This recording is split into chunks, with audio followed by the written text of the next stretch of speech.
Pagod. Sobrang pagod. Pagod na ako. Sanay po ako sa paghihintay. Pero sabi ng iba, pag minsan, kailangan din bumitaw. Joke lang guys. Sa totoo lang, galing po akong trabaho.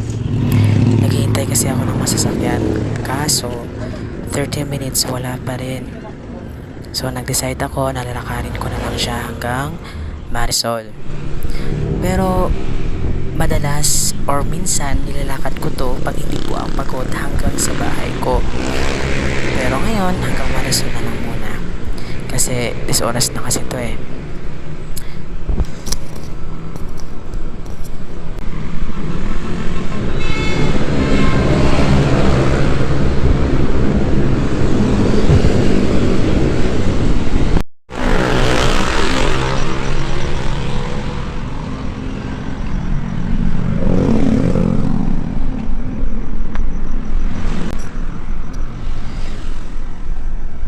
Hanggang makarating na ako dito sa Robinson, malapit sa Robinson. So, wala pa rin dumadating na jeep.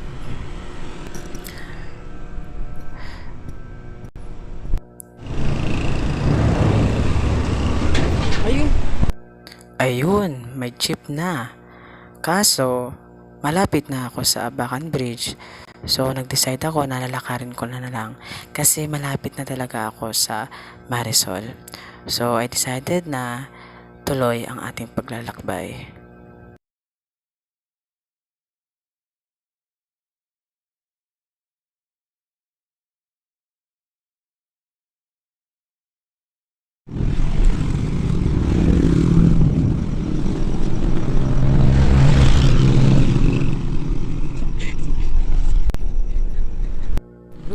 So, ito na. Malapit na ako sa Marisol at dito na ako sasakay sa meron kasing tricycle dito guys sa gilid.